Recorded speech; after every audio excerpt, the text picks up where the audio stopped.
नमस्ते शुभ संध्या। तो ये हूँ आपण मानकर क्लास नंबर 19। या पूर्व आम 18टा क्लास रे पाखापाखि यूनिट 1 2 3 तीन टा सिलेबस रो अधिक रु अधिक विषय को कवर कर सारछंती। ग्रामर किछि विषय को पढ़ी सारछंती, किछि ग्रामर मध्ये क्वेश्चन आंसर को डिस्कशन कर सारछंती। तो जो माने से सब वीडियो देखि नांती वर्तमान समय रे सब वीडियो हमर प्लेलिस्ट अवेलेबल अछि, विजिट करके देखि परिबे। तो चलंतु आरंभ करिबा आज ए सेशन को। ता पूर्व जो मैंने नुआ अच्छा तो से सोशल मीडिया साइट को फॉलो करेंगे। डेली बेसिक आपण क्लास नोटिफिकेशन ये मिल सहित आपण डेली आमर प्रत्येक दिन आमर प्रैक्टिस सेट रोचे। जो दिन जो विषय पढ़ाऊँगी तार एग्जाम रोचे, परीक्षा वीडियो सरला से एग्जाम अटेंड करेंगे। जब पूर्व क्लास गुड़िक देखी ना एवं देखी दिंतु। वीडियो देखिए तार डिस्क्रिप्शन में आपंकर गोटे लिंक अच्छी जो क्लिक करके ऑटोमेटिक से दिन क्विज को अटेंड करेंगे। तो चलते आरंभ करवा। पीडीएफ पाइबा मैंने आम टेलीग्राम चैनल में जॉइन हो पारे। तो ये रहा आप पैसेज पार्ट पैसेज टाक शेष देखा कहीं पैसेज को अलरेडी आम डिस्कसन कर सारी। तो पैसेजटा फास्ट डिस्कसन कले टी समय नष्ट होवार संभावना रोचे। आपको पर देखिए। फास्ट आम देखीदे नॉर्मल क्वेश्चन आंसर जहाँ रही। 76 नंबर क्वेश्चन अच्छी। मनुष्य वाणी यदा प्रकटिता भवती सा। मनुष्यर वाणी जिते प्रकाशित होची से समय से वाणी को कौन कहुए? परा, पश्यंती, वैखरी अथवा मध्यमा। तो वाणी आमर ये आपंकर टपिक बिलोंग करुच्चे भाषण दक्षता पार्ट रु। ठीक अच्छे। तो ये आपंकर कौन कहे? परावाणी जहाँकि सरस्वती बोली कहुई, जहाँकि आप हूँ ब्रह्मस्वरूपा। से पश्यंती वाणी आउ गोटे ना हूँ सी हूँ प्रकाशमान। वैखरी वाणी आउ गोटे ना कौन अटे ना वैखरी वाणी आउ गोटे ना हूँ आपंकर ना प्रकट रूपा एवं मध्यमा हूँ अंतसंकल्प रूपा। यहपरी भाव में वाणी को चारि भाग में भाग कराई। जो वाणीटा आम हृदय सृष्टि हुए से समय सी कौन करुच्ची ना हृदय जो सृष्टि है सी कहे ब्रह्मस्वरूपा, जहाँकि भगवान सहित सीधासख संपर्क तापर आपंकर आसुच्ची किए पश्यंती, सी प्रकाशमान। सी सामान्य रूप से हृदय उठिकी आपंकर आसुच्ची कौटी पर्यंत? कंठ पर्यंत। तापर आसला मध्यमा, जी की कौन करुच्ची कंठर आपंकर जीभ अग पर्यंत आणुची। एवं वैखरी वाणी जी कि आपंकर कौन अटे? प्रकटीभूता वाणी। या ये हूँ आपंकर ऑप्शन सी राइट आंसर ये। ठीक अच्छे। ये आप भाषण कौशल पार्ट को भल भाव में देखी दिए ताल ये टॉपिक में क्वेश्चन आंसर आपन किसी कष्ट ना। नेक्स्ट क्वेश्चन देखिए। भाषण कौशल देखी ना आप माने वीडियो सरला पर आपण माने 4टा कौशल को भल भाव में अध्ययन कर दिंतु। अर्थम अज्ञात पठनम, अर्थ को न जाणिकी पठन करवा ता को प्रकार पठन अटे? पठन कौशल क्वेश्चन आसकर सामान्य पठन, द्रुत पठन, मंद पठन एवं लययुक्त पठन। पठन कौशल संपर्क आसी पुणी थे क्वेश्चन आसीगला कौन कौच? अर्थम अज्ञात पठनम, सामान्य पठन, द्रुत पठन, मंद पठन, लययुक्त पठन। तो ये आप राइट आंसर कौन हो? तो प्रथम आप सठिक उत्तर कौन जानते सी हूँ आप मंद पठन। जो आप अर्थ जना न से समय आप बहुत फास्ट पढ़ी पारे। जमीक धरतु आप आगे मुझे गोटे इंग्राजी मैगजीन आणिक रखीदेवी एवं आपको पढ़ा कहि आपने बहुत स्लो हो पाठ पढ़ाटा। सामान रूप से जब आप ओडिया मैगजीन आनिक थोदेली मुझे आपने कौन करेंगे? आराम से मैगजीन पढ़ी जापर। कारण कौन ना ओडिया मैगजीन आपंकर भाषा बुझुच्च आपने शब्द बुझीपार, अक्षर शीघ्र चिन्ह पार्टी आपको सहज हो जाऊँगी। तो सी आपंकर कौन हो? अर्थम अज्ञात पठन जो अर्थ जना पड़लानी से आपंकर पठन टी कौन हो? स्लो हो धीरे धीरे पढ़ी पढ़ीजे। पठनर गति विषय कही। पठनर गति आपंकर मुख्यतः कौन कौचे? द्रुत पठन रहा, मंद पठन रहा, लययुक्त पठन रहा। सब हूँ पठन गोटे गति बोली कहींपारे। ठीक अच्छे। तो पठन कौशल विकास में आपको 3टा जिन फोकस करा पड़े। गोटे हूँ आपंकर मुखरता, भावग्रहणीयता, गोटे हूँ आपंकर पठनर गति। तो मुखरतार आपंकर 2 प्रकार आस, गोटे सस्वर पठन, गोटे हूँ आपंकर मौन पठन। से भाव में आपंकर भावग्रहणीयता माने 2 भाग से भाग कर कहला कौन कौन 2टा ना सी हूँ आपंकर गहन पठन और आउट हूँ विस्तृत पठन। पठनर गति की 3 भाग में भाग कराला। गोटे मंद पठन जोटा आपन राइट आंसर अच्छी से भाव में सामान्य पठन। सामान्य पठन आप फास्ट ऑप्शन सामान्य पठन अर्थ कौन ना सामान्य अर्थ हूँ गोटे विषय को अस्पष्ट हेल्ले पुनः पढ़ा सामान्य पठन कहगला। द्रुत पठन प्रवाद शून्य हो गोटे बेगर पढ़ा आपंकर द्रुत पठन बोली कहगला। लययुक्त पठन जी कि आप सस्वर पठन गोटे अंश अटे। तो ठीक अच्छे। स्वर सहित पढ़ा, लय सहित पढ़ा, ये आपंकर लययुक्त पठन। तो चलते आरंभ करेंगे। ये आंसर कौन जानले? अर्थम अज्ञात पठन, मंद पठन। अक्षर से अनुकरण विहित लेख, अक्षर को अनुकरण करके जो लेखटी लेखागला ताको कौ लेख बोली कहुजिबो?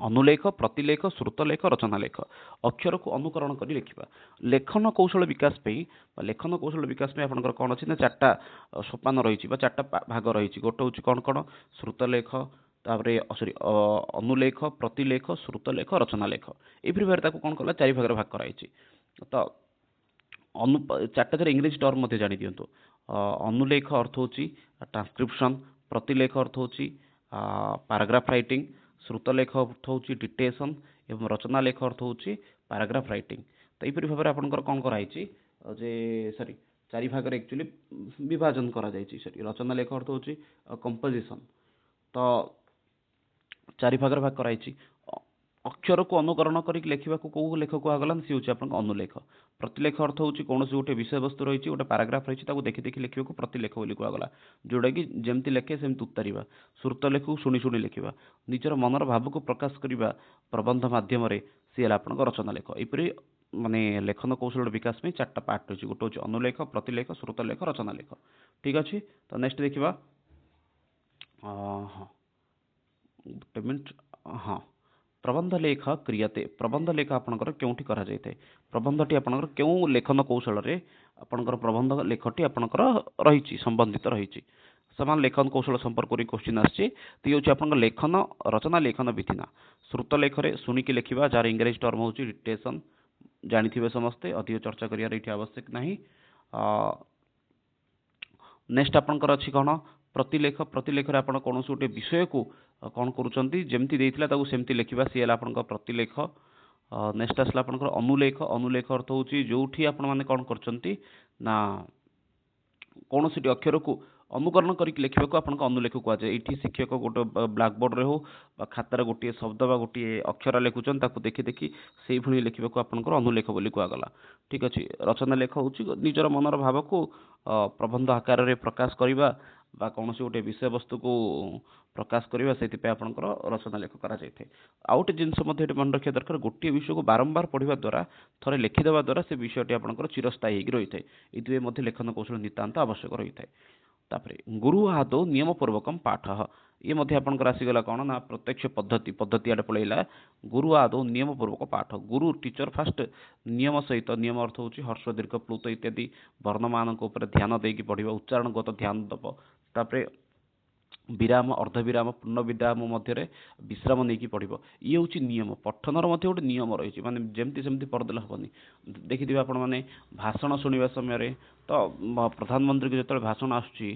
तो से समय समस्त आग्रह सहित शुणी था तार मेन रिजन हूँ कहवा शैलीटा माने क्यों वर्णटी को दीर्घ करेंगे क्योंटा को हर्ष करेंगे क्योंटी सी कौन करेंगे ना जतिपात ने जतिपात अर्थ हूँ विश्राम ने कौ शब्द पाखे सी भल भाव में जानते तो गुरु आदौ नियम पूर्वक पाठ गुरु नियम पूर्वक पाठ को कौन बोली कहगला तो सी आपन को आदर्श वाचन फास्ट आपन को आसो आदर्श वाचन तापर छात्र मैंने जो पढ़ुं सी हूँ आप अनुवाचन ठीक अच्छे वाचन विषय तो जानी काली गद्य शिक्षण विषय में पढ़िलू पढ़ी कौन देना ना किपरि करेंगे ना फास्ट आपंकर माने किपरि कर अर्थ हूँ वाचन विषय कौचे फास्ट गुरु माने गुरु नियम दृष्टि पढ़ नियम को अनुसरण करके पढ़ नियम पूर्वक गुरु फास्ट एक्चुअली उच्चारण कर विषय वस्तु को पढ़ तापर दुई नंबर पिला माने कौन करेंगे भल भाव में पढ़े और शेष में पिला पुनर्बार पिला पढ़ा को अनुवाचन कहगला शेष जो पिला पुणी थे पढ़े मौन वाचन ससुर वाचन बोली कह नेक्स्ट देखा क्वेश्चन आई थिंक यू आपंकर ग्रामर क्वेश्चन आरंभ हो जाए ग्रामर थी संस्कृत साहित्य थी लास्ट आम जाकि डिस्कसन करवा आमर पेसेज पार्टर क्वेश्चन को ठीक अच्छे गच्छति आशा जी जाऊँगी सी किए गच्छत गच्छन गच्छन्ति गच्छन्तिम तो राइट आंसर जब देखिए ये बहुत सिंपल क्वेश्चन रही राइट आंसर कौन गच्छति आशा गच्छन्ति ठीक अच्छे ये कौ प्रत्यय होती ना ये आपंकर आसीगला शत्रु प्रत्यांत शब्दटी बोली ये आपरे शत्रु प्रत्यांत हेल्ले किपरि हम ना गम धातु सहित जो शत्रु प्रत्यय मिसे तो से समय यार तीनो रूप आसे गोटे हूँ पुलिंग स्त्रीलिंग नपुंसकलिंग पुलिंग आपंकर कौन हम गच्छन ठीक अच्छे स्त्रीलिंग कौन हम गच्छन्ति नपुंसकलिंग कौन आसो ना से गच्छत सेपरी भाव में आपण मैंने थे कमेंट बॉक्स रे मेंशन करंतु उपसर्गयुक्त गम धातु आ तापर आपंकर अच्छी कौन गम एवं शेष आसला आपनकर शत्रु। तो आ गम युक्त शत्रु आपनकर तीनटा पुल्लिंग रे कोन होची, स्त्रीलिंग रे कोन होची, नपुंसक लिंग रे कोन होची, ताको आपण माने कमेंट बॉक्स रे मेंशन करंतु। देखिबा एई जो छोटिया छोटिया ग्रामर गुडी को ऊपर रही छि पिलांकर केतुर ज्ञान आसी जाई छि।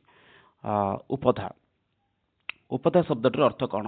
अंत्य वर्ण माने लास्ट वर्ण, अंत्य स्वर, अंत्यात वर्णात पूर्व वर्ण अथवा आद्य वर्ण। तो कहबा ये आपन राइट आंसर कौन रोचे? उपधा शब्दटीर अर्थ कौन?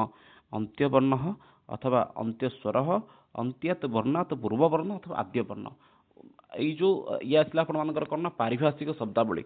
आ विश्वास करंतु पारिभाषिक शब्दावली ऊपर हमर गोटे ऑलरेडी वीडियो हो जाइए एवं से वीडियो सरला परे ताकू बेस करिकी जो क्लास टी हेची ग्रामर बेस्ड क्लास हेची माने क्लास हेची अर्थ होची आपनकर प्रैक्टिस सेट उठे हेची आ तार लिंक मध्ये आपण मानकू हमर व्हाट्सएप चैनल बा व्हाट्सएप ग्रुप रे मिली जिवो, टेलीग्राम रे मध्ये मिली जिवो एवं खास करके आपण माने जदि वर्तमान पर्यंत से पारिभाषिक शब्दावली वीडियो टी देखि नांती त आज एबे ही जाके वीडियो को विजिट करन एवं खास करके वीडियो सरला परे आपण मानकू तार डिस्क्रिप्शन रे मध्ये आपण मानकू प्रैक्टिस सेट रो लिंक मिली जिवो। तो उपधा शब्दटर अर्थ ये कौन ताको देखिबा आमे। उपधा शब्दटर अर्थ कहूँ अंत्यात वर्णात पूर्व वर्ण भवति उपधा। शेष वर्णर पूर्ववर्ती वर्णटा कौन बोली कह जाउछि? उपधा बोली कह जाउछि। तो राइट आंसर आपनकर एठी कौन? उपधा अर्थ अंत्यात वर्णात पूर्व वर्ण उपधा। तो आपण मान थरे कमेंट बॉक्स रे मेंशन करंतु आपनक नारो आपनकर नारो कौन उपधा होउछि। थरे आपनक नारो उपधा वर्णटी कौन ताको आपण माने कमेंट बॉक्स रे मेंशन करंतु। नेक्स्ट देखिबा 23 नंबर क्वेश्चन को जिबा। परियुक्त कारः ये आपनकर नॉर्मल गोटे ग्रामर क्वेश्चन आसला। परियुक्त कारः कौन हम ये? परियुक्त कारः ये आपनकर नत्वविधि सत्वविधि गोटे आपनकर माने हमर सिलेबस गोटे पार्ट रही। आई थिंक चेष्टा करबा जे हमें नेक्स्ट क्लास आड़ को से नत्वविधि सत्वविधि मध्ये किछि क्वेश्चन डिस्कशन पे रखिबा। ठीक अछि। तो परियुक्त कारः ये आपनकर राइट आंसर कौन रहउछि मेंशन करबा। परियुक्त कारः परिष्कारः। गोटे मिनिट। नेक्स्ट क्वेश्चन देखिबा। संधि ये मध्य आपनकर आसीगला कौन से ही आपनकर कहि परिबे कौन बोली कि ना पारिभाषिक शब्दावली आसीगला। पारिभाषिक शब्दावली जदि आपन तार वीडियो अटेंड करंतु एवं वीडियो सरला पर आपन खास करके तार जो रहिला प्रैक्टिस सेट रहिला ताको मध्य टेस्ट करंतु माने देखंतु अटेंड करंतु प्रैक्टिस सेटटा बहुत उपकृत हेबे। ए जो छोट मोट डाउट गुडी आपन से सब क्लियर हे जियो। संधि संधि नाम किम? पदविधि, वर्णविधि, प्रत्याहार विधि अथवा वाक्य विधि। तो संधि क्या मिसिक होची ना द्वयोः वर्णयोः संयोगेन संधि भवति। दीटा संविभक्ति वर्ण जदि आछंती ताले सेठी आपनकर कोन होची संधि होची। तो एथिबे आपनकर संधिटा गोटे कोन ना होची आपनकर वर्णविधि। मन रखंतु एठी राइट आंसर आपनकर कोन संधि गोटे आपनकर वर्णविधि। दीटा वर्णर मेलन हेले ही आपनकर संधि हे परिबो। दीटा पदर मेलन रही परिबो, दीटा वाक्यर मेलन रही परिबो, दीटा प्रत्याहार मेलन रही परिबोनी।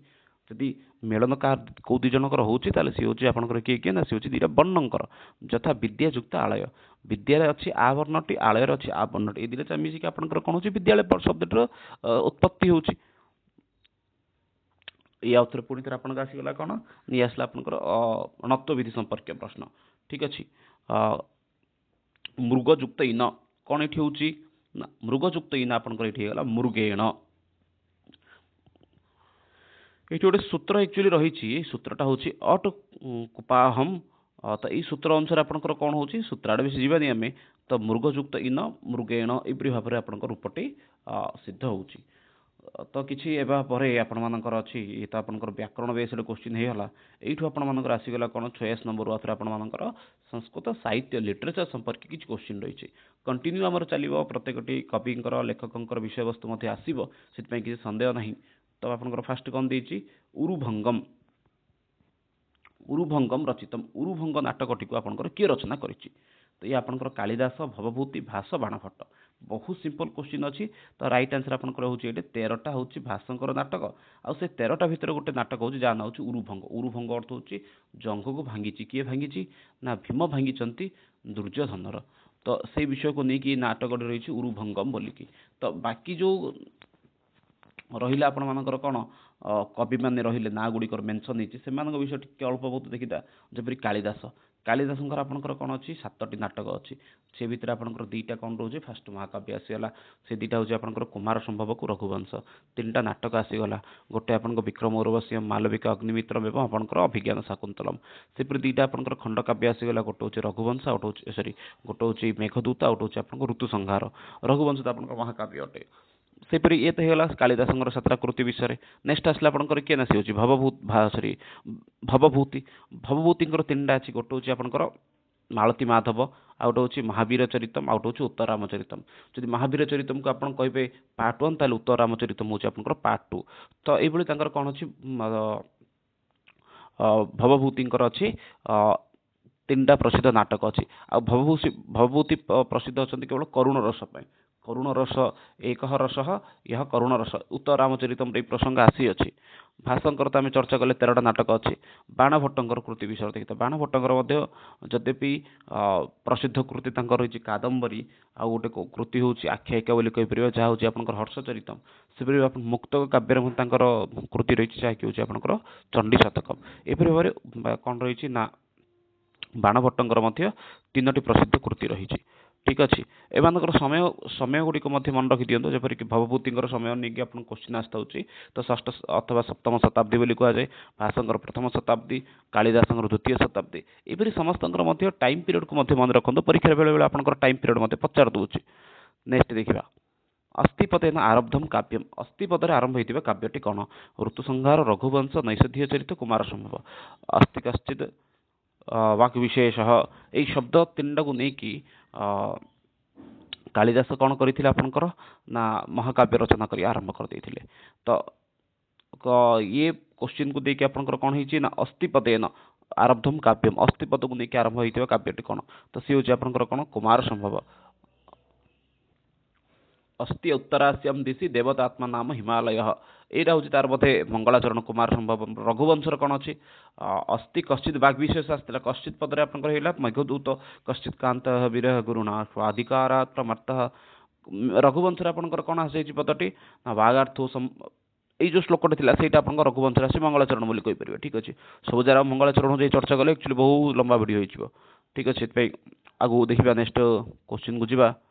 हाँ किछि एठी रही दुटा जानदेले एक्चुअली ऋतु संहार मध्य कालिदासंकर कृति अटे, गोटे होची नैषधीय चरित्र जोड़ा होची आपनकर श्रीहर्षंकर कृति। नेक्स्ट अछि मालती माधव।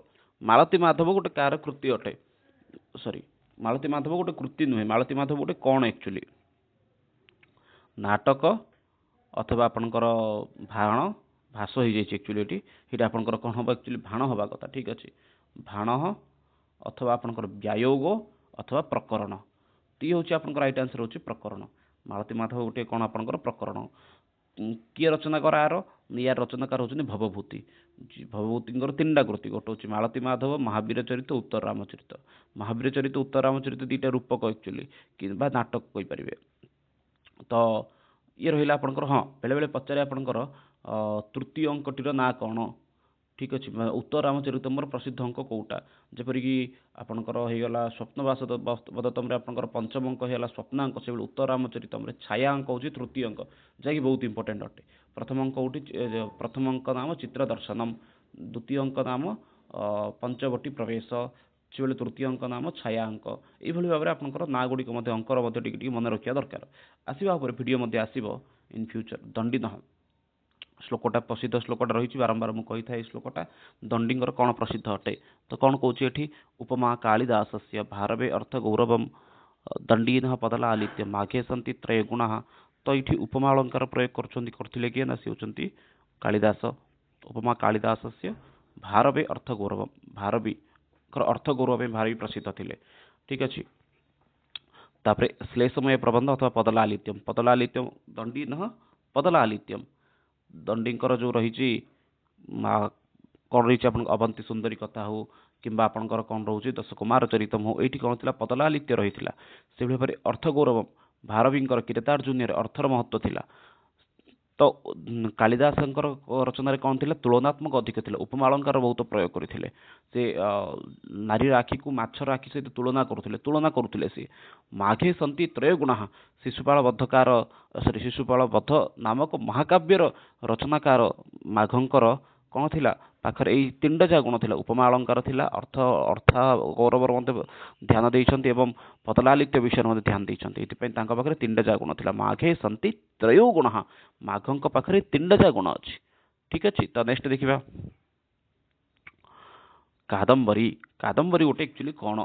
ଠିକ୍ ଅଛି, କଥା, ଆଖ୍ୟାୟିକା, ଚମ୍ପୁ, ବିରୁଦମ। ତ କହିବେ ଏଠି ଆପଣଙ୍କ ରାଇଟ୍ ଆନ୍ସର କ'ଣ ରହୁଛି? କାଦମ୍ବରୀ ଜାଣିଥିବା, ଯାହାକି ରଚନାକାର ଯିଏ ଯାହାର କି ରଚନାକାର ହେଉଛନ୍ତି ସ୍ୱୟଂ ବାଣଭଟ୍ଟ।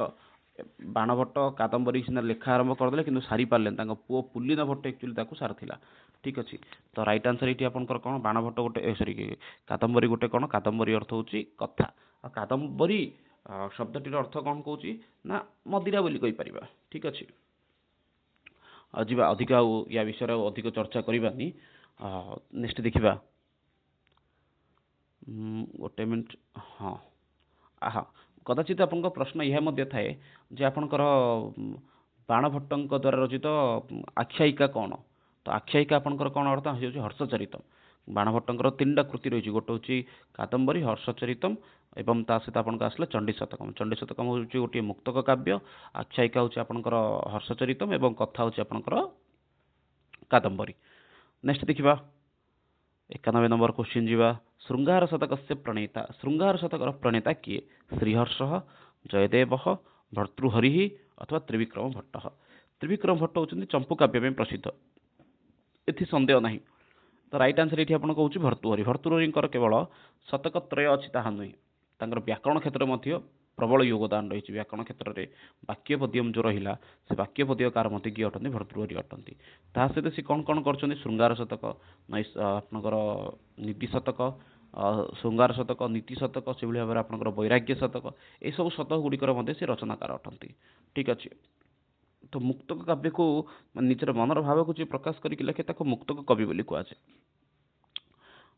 ତ ନେକ୍ସଟ ଦେଖିବା, ହେଇଗଲା ଭର୍ତ୍ତୃହରି, ରାଜା ଭର୍ତ୍ତୃହରି। ନେକ୍ସଟ ଦେଖିବା ଗୀତ ଗୋବିନ୍ଦ ସମ୍ପର୍କରେ ପ୍ରଶ୍ନ ଆସିଗଲା। ଜୟଦେବ ସେ ଗୀତ ଗୋବିନ୍ଦେ ସ୍ୱର୍ଗାଃ ସନ୍ତି। ଜୟଦେବଙ୍କର ଗୀତ ଗୋବିନ୍ଦରେ କେତେଟା ସ୍ୱର୍ଗ ଅଛି? 92 ନମ୍ବର କ୍ୱେଶ୍ଚିନ୍ ରହିଲା, ଜୟଦେବଙ୍କର ଗୀତ ଗୋବିନ୍ଦରେ ଆପଣଙ୍କର ସ୍ୱର୍ଗ ସଂଖ୍ୟା କେତେ? ତ ଏଇଠି ଆପଣଙ୍କ ରାଇଟ୍ ଆନ୍ସର କ'ଣ ହେଉଛି? ଜୟଦେବଙ୍କ ଗୀତ ଗୋବିନ୍ଦରେ ସ୍ୱର୍ଗ ସଂଖ୍ୟା ହେଉଛି 12ଟା ସ୍ୱର୍ଗ ଅଛି। ଏଇ ଆପଣଙ୍କ ଜୟଦେବ ଟପିକଟାକୁ ବହୁତ ଭଲ ଭାବରେ ପଢ଼ି ଦିଅନ୍ତୁ, କାହିଁକିନା ଏଇ ଟପିକରୁ ଆପଣଙ୍କର କ୍ୱେଶ୍ଚିନ୍ ନିଶ୍ଚିତ ରୂପରେ 1 ମାର୍କ ଥାଉଛି ସବୁବେଳେ। ତ୍ରିବିକ୍ରମ ଭଟ୍ଟସ୍ୟ କୃତି, ଏ ଭିତରୁ ଆପଣଙ୍କର ତ୍ରିବିକ୍ରମ ଭଟ୍ଟଙ୍କର କେଉଁଠି ଗୋଟେ କୃତି ଅଟେ? ତ ନେକ୍ସଟ କ୍ୱେଶ୍ଚିନ୍ ଆସିନି କ'ଣ? ହଁ, 93 ନମ୍ବର କ୍ୱେଶ୍ଚିନ୍। ଆକ୍ଚୁଆଲି ଭିଡ଼ିଓଟା ଏପଟେ ଚାଲୁନଥିଲା। ତ୍ରିବିକ୍ରମ ଭଟ୍ଟ ସେ କୃତି, ତ୍ରିବିକ୍ରମ ଭଟ୍ଟଙ୍କର ଗୋଟେ କୃତି କେଉଁଟା ଅଟେ? ନଳଚମ୍ପୁ, ଭାରତ ଚମ୍ପୁ, ୟଶସ୍ତି ତିଳକ ଚମ୍ପୁ, ଚମ୍ପୁ ରାମାୟଣ। ତ ରାଇଟ୍ ଆନ୍ସର ଏଇଠି ଆପଣଙ୍କର କ'ଣ ହେଉଛି? ନା ରାଇଟ୍ ଆନ୍ସର ହେଉଛି ଆପଣଙ୍କର ନଳଚମ୍ପୁ। ସେଭଳି ତାଙ୍କର ଆଉ ଗୋଟେ ମଧ୍ୟ ରହିଛି ମଦାଳ ଶାହା ଚମ୍ପୁ, ମଧ୍ୟର ସେ ରଚନାକାର ଅଟନ୍ତି। ଚମ୍ପୁ ରାମାୟଣ ବେଳେବେଳେ ଆପଣଙ୍କ ପଚାରିଥାଏ, ଚମ୍ପୁ ରାମାୟଣ ରଚନାକାର କିଏ? ତ ଆପଣମାନେ ଥରେ ତାକୁ କମେଣ୍ଟ ବକ୍ସରେ ତାର ଆନ୍ସରକୁ ମେନସନ୍ କରନ୍ତୁ ଯେ ଚମ୍ପୁ ରାମାୟଣ ମାନେ ରଚନାକାର କିଏ ଅଟନ୍ତି। ହଁ, ତ୍ରିବିକ୍ରମ ଭଟ୍ଟ ଆସିଲା। ତ୍ରିବିକ୍ରମ ଭଟ୍ଟଙ୍କ ବିଷୟରେ ଟିକେ ସାମାନ୍ୟ ରୂପରେ ଆମେ ଟିକେ ଜାଣିଦେବା ଦରକାର। ଜଣେ ପ୍ରୌଢ଼ କବି ଥିଲେ, ଆଉ ଇଏ ତାଙ୍କର ଟାଇମ୍ ପିରିୟଡ଼ଟା ମଧ୍ୟ ମନେ ରଖିବା ଦରକାର। ପ୍ରାୟତଃ ତ୍ରିବିକ୍ରମ ଭଟ୍ଟଙ୍କର ଟାଇମ୍ ପିରିୟଡ଼ ବିଷୟରେ ଆକ୍ଚୁଆଲି ପଚାରିଥାଏ। ତ ଇଏ ହେଉଛନ୍ତି ଆପଣଙ୍କର କେଉଁ ସମୟର କବି? ନା ଇଏ ହେଉଛନ୍ତି ଆପଣଙ୍କ 10ମ ଶତାବ୍ଦୀର କବି। ମନେ ରଖନ୍ତୁ, 10ମ ଶତାବ୍ଦୀର କବି ହେଉଛନ୍ତି ଆପଣଙ୍କ ତ୍ରିବିକ୍ରମ ଭଟ୍ଟ। ତ ଯେଉଁମାନେ ମଧ୍ୟ ଆନ୍ସର ବର୍ତ୍ତମାନ ପର୍ଯ୍ୟନ୍ତ ମେନସନ୍ କରିନାହାନ୍ତି ଯେ ଆପଣଙ୍କର ଚମ୍ପୁ ରାମାୟଣ ରଚନାକାର କିଏ, ତାକୁ ଜଲ୍ଦି ଜଲ୍ଦି ଆପଣମାନେ କମେଣ୍ଟ ବକ୍ସରେ ମେନସନ୍ କରିଦିଅନ୍ତୁ। ଠିକ୍ ଅଛି, ତ ନେକ୍ସଟ ଦେଖିବା 94 ନମ୍ବର କ୍ୱେଶ୍ଚିନ୍କୁ ଯିବା। ଶ୍ରୀହର୍ଷସ୍ୟ କାବ୍ୟସ୍ୟ ନାୟିକା ଦମୟନ୍ତୀ କନ୍ୟା ଭବତି। ଶ୍ରୀହର୍ଷଙ୍କର କାବ୍ୟର ନାୟିକା ଦମୟନ୍ତୀ କେଉଁ ଜାଗାର କନ୍ୟା ଅଟେ? ତ କହିବା ଏଇଠି ଆପଣଙ୍କ ରାଇଟ୍ ଆନ୍ସର କ'ଣ ରହୁଛି? ବିଦର୍ଭସ୍ୟ, ନିଷଧସ୍ୟ, ଅଙ୍ଗସ୍ୟ, କୌଶଳସ୍ୟ। ତ ଏଇଠି ଆପଣଙ୍କ ରାଇଟ୍ ଆନ୍ସର କ'ଣ ହେଉଛି? ନା ରାଇଟ୍ ଆନ୍ସର ଆପଣଙ୍କର ମାନେ ମନେ ରଖନ୍ତୁ, ଏଇଠି ରାଇଟ୍ ଆନ୍ସର ଆପଣଙ୍କର ହେଇଗଲା କ'ଣ? ନା ବିଦର୍ଭ। ତ ଏଇଠି ଯିଏ ନାୟକ ଅଛି, ଟିକେ ଶ୍ରୀହର୍ଷଙ୍କର ଗୋଟେ ଭଲ କାବ୍ୟ ଆସିଛି, ସେଥିପାଇଁ ଟିକେ ସାମାନ୍ୟ ରୂପରେ ଆମର ଚର୍ଚ୍ଚା ମଧ୍ୟ ଟିକେ ଅଳ୍ପ ବହୁତ କରିଦେବା ତ ନିହାତି ରୂପରେ ଦରକାର ଅଟେ। କ'ଣ କହୁଛି ଏଠି? ନା ଫାଷ୍ଟ ହେଉଛି ପ୍ରଥମେ ତ ନାୟିକା କେଉଁଠିକାର ଜାଣିଦେଲେ, ନାୟକଟା କେଉଁଠୁ ମଧ୍ୟ ଜାଣିଲେ। ନାୟକ ହେଉଛନ୍ତି ନିଷଧ ପ୍ରଦେଶର ନାୟକ ରାଜା ନଳ ଏବଂ ବିଦର୍ଭ ପ୍ରଦେଶର ନାୟିକା ହେଉଛନ୍ତି ଦମୟନ୍ତୀ। ଏଇ ଦୁଇ ଜଣଙ୍କ ବିଷୟବସ୍ତୁକୁ ନେଇକି ରଚନା କରାଯାଇଛି ନଳ ଦମୟନ୍ତୀ କଥା, ବା ଯାହାକୁ କୁହାଯାଉଛି ନୈଷଧୀୟ ଚରିତମ୍। ନୈଷଧୀୟ ଚରିତମ୍ ଆପଣଙ୍କର କ'ଣ ରହିଛି? ନା ସିଏ ହେଉଛି ଆପଣଙ୍କର 22ଟା ସ୍ୱର୍ଗ ବିଶିଷ୍ଟ ଗୋଟିଏ ମହାକାବ୍ୟ, ଆଉ ଯାହାର ରଚନାକାର ହେଉଛନ୍ତି ସ୍ୱୟଂ ଶ୍ରୀହର୍ଷ। ବହୁତ ଗୁଡ଼ିଏ ୟାଙ୍କର କୃତି ରହିଛି ଯଦ୍ୟପି, ତଥାପି ୟାଙ୍କର ପ୍ରସିଦ୍ଧ କୃତି ଭିତରେ ନୈଷଧୀୟ ଚରିତମ୍ ବହୁତ ବଡ଼ ମାନେ ଶ୍ରେଷ୍ଠ କୃତି ବୋଲି କୁହାଯାଇଛି। ଠିକ୍ ଅଛି, ତ ଯିବା ନେକ୍ସଟ ପଞ୍ଚମହାକାବ୍ୟ ମଧ୍ୟରେ ମଧ୍ୟ ଇଏ ଅନ୍ତର୍ଭୁକ୍ତ ଆପଣଙ୍କର ଅଛି। 95 ନମ୍ବର ରହିଲା ଦଣ୍ଡିନଃ ପ୍ରବନ୍ଧା। ଦଣ୍ଡିଙ୍କର ପ୍ରବନ୍ଧ ସଂଖ୍ୟା କେତେଟା? ଦଣ୍ଡିଙ୍କର ପ୍ରବନ୍ଧ ସଂଖ୍ୟା ହେଉଛି ଆପଣଙ୍କର କ'ଣ ନା ମୁଖ୍ୟତଃ ଆପଣଙ୍କର ତିନିଟା ପ୍ରବନ୍ଧାଙ୍କ ରହିଛି। କ'ଣ କ'ଣ? ତ୍ରୟ, ଅପସନ୍ ଏଠି ଅଛି ଆପଣଙ୍କର ତ୍ରୟ। କ'ଣ କ'ଣ ତିନିଟା? ଗୋଟେ ହେଉଛି ଆପଣଙ୍କ ଦଶକୁମାର ଚରିତମ୍, ଆଉ ଗୋଟେ ଆପଣଙ୍କର ହେଇଗଲା ଅବନ୍ତୀ ସୁନ୍ଦରୀ କଥା, ଆଉ ଗୋଟେ ଆପଣଙ୍କର ହେଇଗଲା କ'ଣ ନା ସେ ହେଉଛି କାବ୍ୟାଦର୍ଶ। ସଂସ୍କୃତ ଅଳଙ୍କାର ସାହିତ୍ୟ କ୍ଷେତ୍ରରେ ୟାଙ୍କର ଯୋଗଦାନ ରହିଛି ଯାହାକି ହେଉଛି କାବ୍ୟାଦର୍ଶ ରୂପରେ। ଦଶକୁମାର ଚରିତମ୍ର ନାୟକ ହେଉଛନ୍ତି ଆପଣଙ୍କର ରାଜବାହନ, ଷଷ୍ଠ ସପ୍ତମ ଶତାବ୍ଦୀରେ ଗୋଟେ କବି ଅଟନ୍ତି, ଆଉ ଯିଏକି ଗୁଣାଢ୍ୟଙ୍କର ବୃହତ୍ କଥାରୁ ଅଭିପ୍ରେତ ହେଇକି ଦଶକୁମାର ଚରିତମ୍କୁ ଲେଖିଛନ୍ତି ବାସ୍ତବିକ ରୂପରେ ଦଣ୍ଡି ଗୁଣାଢ୍ୟଙ୍କର ଯେଉଁ ଗୁଣାଢ୍ୟଙ୍କର ବୃହତ୍ କଥା ରହିଲା ସେଇଠୁ ଏ ବିଷୟକୁ ଗ୍ରହଣ କରିକି ଅଭିପ୍ରେତ ହେଇକି ତାକୁ ଲେଖିଛନ୍ତି। ଅବନ୍ତୀ ସୁନ୍ଦରୀ କଥା ଅପୂର୍ଣ୍ଣ ଗୋଟିଏ ଗଦ୍ୟ କାବ୍ୟ। ଅବନ୍ତୀ ସୁନ୍ଦରୀ କଥା ପୁରା କମ୍ପ୍ଲିଟ୍ ହେଇନି ଏଇ କାବ୍ୟଟି, କିନ୍ତୁ ଏ ହେଉଛି ଆପଣଙ୍କର ଗୋଟେ ପ୍ରୌଢ଼ ଗଦ୍ୟ କାବ୍ୟ। ତାକୁ ମଧ୍ୟ ମନେ ରଖନ୍ତୁ, ପଚାରିପାରେ ପରୀକ୍ଷାରେ ଯେ ଦଣ୍ଡିଙ୍କର ଅପୂର୍ଣ୍ଣ ମହାକାବ୍ୟଟି କ'ଣ ନା ଦଣ୍ଡିଙ୍କର ଅପୂର୍ଣ୍ଣ ମହାକାବ୍ୟ ହେଉଛି ଆପଣଙ୍କର କ'ଣ ନା ସିଏ ହେଉଛି ଅବନ୍ତୀ ସୁନ୍ଦରୀ କଥା, ଯାହାକି ପୂରଣ ହେଇନି ବର୍ତ୍ତମାନ ପର୍ଯ୍ୟନ୍ତ। ନେକ୍ସଟ ଦେଖିବା, ହଁ ଏଇଠୁ ଆପଣଙ୍କର କିଛି ପୁନର୍ବାର ଗ୍ରାମାରର କ୍ୱେଶ୍ଚିନ୍ ଆସିଗଲା। ପତି ଶବ୍ଦଟିର ପଞ୍ଚମୀ ଏକବଚନ ରୂପଟି କ'ଣ ଅଟେ? ପତେଃ, ପତ୍ୟୁଃ, ପତ୍ୟୋଃ, ପତ୍ୟୌ। ପତି ଶବ୍ଦର ପଞ୍ଚମୀ ଏକବଚନ କ'ଣ? ତ ପତି ଶବ୍ଦର ପଞ୍ଚମୀ ଏକବଚନ ଆପଣଙ୍କ ହେଇଗଲା ପତ୍ୟୁଃ। ଠିକ୍ ଅଛି, ରାଇଟ୍ ଆନ୍ସର ଆପଣଙ୍କର କ'ଣ ହେଲା ଏଠି? ପତ୍ୟୁଃ। 6 ନମ୍ବର କ୍ୱେଶ୍ଚିନ୍କୁ ଯିବା। ଇଦମ୍ ନପୁଂସକଲିଙ୍ଗେ ଦ୍ୱିତୀୟ ବହୁବଚନେ। ଇଦମ୍ ନପୁଂସକଲିଙ୍ଗ ଦ୍ୱିତୀୟ ବହୁବଚନରେ ଆପଣଙ୍କର କେଉଁ ରୂପଟି ଶୁଦ୍ଧ ରହୁଛି? ଇମାନ୍, ଇମାହା, ଅମୌନି, ଇମାନି। 4ଟା ଅପସନ୍ ରହିଲା, କହିବା ଏଠି ଆପଣଙ୍କର ନପୁଂସକଲିଙ୍ଗ ଦ୍ୱିତୀୟ ବହୁବଚନ ଇଦମ୍ ଶବ୍ଦଟା ଆପଣଙ୍କର କିପରି ଯାଉଛି? ପୁଲିଙ୍ଗରେ ଆପଣଙ୍କର କ'ଣ ହେବ? ଅୟମ୍ ରୂପ ଆସିବ। ସ୍ତ୍ରୀଲିଙ୍ଗରେ ଆପଣଙ୍କର କ'ଣ ଆସେ? ଇୟମ୍। ନପୁଂସକ ଲିଙ୍ଗରେ ଆସିବ ଆପଣଙ୍କର ଇଦମ୍। ଇଦମ୍ ଇମେ ଇମାନି। ଇଦମ୍ ଇମେ ଇମାନି, ଇଏ ଆପଣଙ୍କର ହେଉଛି କ'ଣ? ରାଇଟ୍ ଆନ୍ସର ହେଉଛି ଇମାନି। ଇଦମ୍ ଇମେ ଇମାନି, ଏପରି ଭାବରେ ଆପଣ ମନେ ରଖିଦିଅନ୍ତୁ। ପୁଲିଙ୍ଗରେ ଅୟମ୍ ଆସିବ, ସ୍ତ୍ରୀଲିଙ୍ଗରେ ଇୟମ୍। ଠିକ୍ ଅଛି, ନେକ୍ସଟ ଦେଖିବା ଆପଣଙ୍କ ମାନେ କ'ଣ ଯେ ସ୍ତ୍ରୀଲିଙ୍ଗ ରୂପରେ ମଧ୍ୟ ପଚାରିପାରେ ଇଦମ୍ ଶବ୍ଦର ସ୍ତ୍ରୀଲିଙ୍ଗ ରୂପଟି କ'ଣ ହେବ? ତ ସେଠି ଆପଣଙ୍କ ରାଇଟ୍ ଆନ୍ସର ହେଉଛି ଇୟମ୍। ପରୀକ୍ଷାରେ ଏମିତି ମଧ୍ୟ ପଚାରିଥାଏ ଅୟମ୍ ଶବ୍ଦର ସ୍ତ୍ରୀଲିଙ୍ଗ ରୂପଟି କ'ଣ ନା ସିଏ ମଧ୍ୟ ଆପଣଙ୍କର ହେଉଛି ଇୟମ୍। ନେକ୍ସଟ ଦେଖିବା ଚତୁର୍ ସ୍ତ୍ରୀଲିଙ୍ଗେ ଦ୍ୱିତୀୟାୟମ୍। ଚତୁର୍ ଶବ୍ଦଟି ସ୍ତ୍ରୀଲିଙ୍ଗ ଦ୍ୱିତୀୟ ବିଭକ୍ତିରେ ଆପଣଙ୍କର କ'ଣ ହେଉଛି? ଚତ୍ୱାରି, ଚତସ୍ରଃ, ଚତୁରଃ, ଚତସ୍ରୁଷୁ। ତ କହିବା ଏଠି ଆପଣଙ୍କର ଚତୁର୍ ଶବ୍ଦଟି ସ୍ତ୍ରୀଲିଙ୍ଗ ଦ୍ୱିତୀୟ ବିଭକ୍ତିରେ ଆପଣଙ୍କର କ'ଣ? ତ ଚତୁର୍ ଶବ୍ଦର ସ୍ତ୍ରୀଲିଙ୍ଗ ଦ୍ୱିତୀୟରେ ଆସିଲା ଆପଣଙ୍କର ଚତସ୍ରଃ। ଠିକ୍ ଅଛି, ପୁଲିଙ୍ଗରେ ଏକଃ, ଏକା, ଏକମ୍, ହଁ ଏକ ଶବ୍ଦର ଯଦି ଦେଖିବା ଆମେ ତାହେଲେ ଏଠି ଆପଣଙ୍କର ପୁଲିଙ୍ଗ ହେଉଛି ଏକଃ, ସ୍ତ୍ରୀଲିଙ୍ଗରେ ଏକା, ନପୁଂସକଲିଙ୍ଗରେ ଏକମ୍। 2ରେ ଦ୍ୱେ, ଦ୍ୱେ, ଦ୍ୱେ ସବୁଠାରେ ସମାନ ରୂପରେ। 3ରେ ଆପଣଙ୍କର କ'ଣ? ପୁଲିଙ୍ଗରେ ତ୍ରୟଃ, ସ୍ତ୍ରୀଲିଙ୍ଗରେ ତିସ୍ରଃ, ନପୁଂସକଲିଙ୍ଗରେ ତ୍ରୀଣି। 4ରେ ଆପଣଙ୍କ ଚତ୍ୱାରଃ ପୁଲିଙ୍ଗରେ, ସ୍ତ୍ରୀଲିଙ୍ଗରେ ଚତସ୍ରଃ ଯୋଉଟା ରାଇଟ୍ ଆନ୍ସର, ଏବଂ ନପୁଂସକଲିଙ୍ଗରେ ଚତ୍ୱାରି। ଇଏ ହେଉଛି ଆପଣଙ୍କ ପୂର୍ଣ୍ଣବାଚକ ସଂଖ୍ୟା ଗୁଡ଼ିକ। ଆଇ ଥିଙ୍କ ଏଗୁଡ଼ିକ ଆପଣମାନେ ଜାଣିଥିବେ, ପୂର୍ଣ୍ଣବାଚକ ସଂଖ୍ୟା ବିଷୟରେ କହୁଛି। ଲାଷ୍ଟ ଆପଣଙ୍କର ରହିଲା କ'ଣ ନା ଶେଷରେ ଆପଣଙ୍କର ରହିଲା କ'ଣ ଥିଲା ସେଇଟା? ପଞ୍ଚ। ସେଇଠୁ ଆପଣଙ୍କ ସବୁ ଯାକ ସମାନ ରୂପରେ ଚାଲିବ। ଠିକ୍ ଅଛି, ତ ନେକ୍ସଟ ଦେଖିବା ଅନେଶ୍ୱତ। ଇନ୍ଦ୍ରସ୍ୟ ସ୍ତ୍ରୀ, ଇନ୍ଦ୍ରଙ୍କର ସ୍ତ୍ରୀକୁ କ'ଣ କୁହାଯିବ? ଇନ୍ଦ୍ରୀ, ଇନ୍ଦ୍ରାଣୀ, ସଚି, ଇନ୍ଦ୍ରୀମ୍। ତ ଇନ୍ଦ୍ରସ୍ୟ ସ୍ତ୍ରୀ ଇନ୍ଦ୍ରାଣୀ। ନର୍ମାଲି ଏଇଟା ମନେ ରଖିଥିବେ ସମସ୍ତେ, ଜାଣିଥିବେ ସମସ୍ତେ, କାହିଁକିନା 2016 ମସିହାରେ ମଧ୍ୟ ସମାନ କ୍ୱେଶ୍ଚିନ୍ ଥିଲା ନା, ତ ବହୁତ ଜଣଙ୍କର ଏଇ ବିଷୟରେ ସଂଜ୍ଞାନ ଥିବ। ଇନ୍ଦ୍ରସ୍ୟ ସ୍ତ୍ରୀକୁ କ'ଣ କୁହାଗଲା? ଇନ୍ଦ୍ରାଣୀ ବୋଲି କୁହାଗଲା। ହଁ, ନର୍ମାଲ କ୍ୱେଶ୍ଚିନ୍ ଗୋଟେ ଏଠି ଅଛି ତଦାକର୍ଣ୍ଣ। ଏଠି ଆପଣଙ୍କ ସନ୍ଧି ବିଚ୍ଛେଦ କଲେ କ'ଣ ହେବ? ତତ୍ ଯୁକ୍ତ ଆକର୍ଣ୍ଣ୍ୟ, ତତଃ ଯୁକ୍ତ ଆକର୍ଣ୍ଣ୍ୟ, ତମ୍ ଯୁକ୍ତ ଆକର୍ଣ୍ଣ୍ୟ, ତଥା ଯୁକ୍ତ ଆକର୍ଣ୍ଣ୍ୟ। ତ ଏଠି ରାଇଟ୍ ଆନ୍ସର ଆପଣଙ୍କର ହେଉଛି ତତ୍ ଯୁକ୍ତ ଆକର୍ଣ୍ଣ୍ୟ। ତଦାକର୍ଣ୍ଣ୍ୟର ଆପଣଙ୍କର ଏଠି ସନ୍ଧି ବିଚ୍ଛେଦ କ'ଣ ହେଉଛି? ତତ୍ ଯୁକ୍ତ ଆକର୍ଣ୍ଣ୍ୟ, ତଦାକର୍ଣ୍ଣ୍ୟ। ତ ଏଇ ଯେଉଁ ଆମେ ପ୍ରିଭିୟସ୍ ଇୟର କ୍ୱେଶ୍ଚିନ୍ ଗୁଡ଼ିକୁ ସବୁ ଡିସ୍କସନ୍ କଲେ କେବଳ ପେସେଜ୍ ପାର୍ଟକୁ ଛାଡ଼ିଦେଲେ, କାହିଁକିନା ପେସେଜ୍ ପାର୍ଟଟା ଅଲରେଡ଼ି ଆମର ପୂର୍ବ ଭିଡ଼ିଓରେ ଡିସ୍କସନ୍ ହେଇସାରିଛି, ସେଥିପାଇଁ ପେସେଜ୍ ପାର୍ଟଟାକୁ ଏଇ ଭିଡ଼ିଓ ଡିସ୍କସନ୍ କରିବାର ଆବଶ୍ୟକତା ନଥିଲା। ତ ଯେଉଁମାନେ ଏଇ ଯେଉଁ ପୂର୍ବ ବର୍ଷର କ୍ୱେଶ୍ଚିନ୍ ଗୁଡ଼ିକୁ ଯଦି ପାଇବାକୁ ଚାହୁଁଛନ୍ତି ତ ଆମର ଗୋଟେ ବହି ରହିଛି ଯାହାର ନାଁ ହେଉଛି ସାଂସ୍କ୍ରିଟ୍ କ୍ୱେଶ୍ଚିନ୍ ବ୍ୟାଙ୍କ। ତ ବର୍ତ୍ତମାନ ସମୟରେ ଆଭେଲେବଲ୍ ଅଛି, ଆପଣମାନେ ମୋତେ ହ୍ୱାଟ୍ସଆପ୍ରେ DM କରିକି ସେଇ ବହିଟିକୁ ଅର୍ଡ଼ର କରିପାରିବେ। ସେଇଠି ଆପଣମାନଙ୍କର 2016 ମସିହାରୁ ଆରମ୍ଭ କରିକି 2025 ମସିହା ପର୍ଯ୍ୟନ୍ତ ସାଂସ୍କ୍ରିଟ୍ OSTT ଏକ୍ଜାମ୍ ପାଇଁ ସାଂସ୍କ୍ରିଟ୍ କ୍ୱେଶ୍ଚିନ୍, ପେଡାଗୋଜି କ୍ୱେଶ୍ଚିନ୍, ଏ ସବୁ କ୍ୱେଶ୍ଚିନ୍ ସେଠି ଆପଣଙ୍କର ଆଭେଲେବଲ୍ ଅଛି। ତ ବର୍ତ୍ତମାନ ହିଁ ତାକୁ ଅର୍ଡ଼ର କରନ୍ତୁ ଏବଂ ଘରେ ବସିକି ନିଜର ସମୟକୁ ନଷ୍ଟ ନ କରିକି କ୍ୱେଶ୍ଚିନ୍ ଆନ୍ସରକୁ ବସିକି ପ୍ରାକ୍ଟିସ୍ କରିପାରିବେ। ବହିଟା ବହୁତ ଇମ୍ପୋର୍ଟାଣ୍ଟ ହେଉଛି, କାହିଁକିନା କେବଳ OSTT ନୁହେଁ, ସେଠି ଆପଣଙ୍କର ହାଇସ୍କୁଲ ଏକ୍ଜାମ୍ ପାଇଁ ମଧ୍ୟ ଯେଉଁ କ୍ୱେଶ୍ଚିନ୍ ରହୁଛି ତାହା ମଧ୍ୟ ସେଠି ରହିଛି। ତ ବହୁତ ଇମ୍ପୋର୍ଟାଣ୍ଟ ରହିଛି। ବର୍ତ୍ତମାନ ସମୟରେ ତାକୁ ଅର୍ଡ଼ର କରନ୍ତୁ ଏବଂ ଘରେ ବସିକି ଆପଣ ପ୍ରାକ୍ଟିସ୍ କରନ୍ତୁ। ରହୁଛି, ସମସ୍ତଙ୍କୁ ବହୁତ ବହୁତ ଧନ୍ୟବାଦ। ଯେହେତୁ ଭାରତଂ ବନ୍ଦେ ସଂସ୍କୃତଂ, ବନ୍ଦେ ମାତରମ୍। ଧନ୍ୟବାଦ।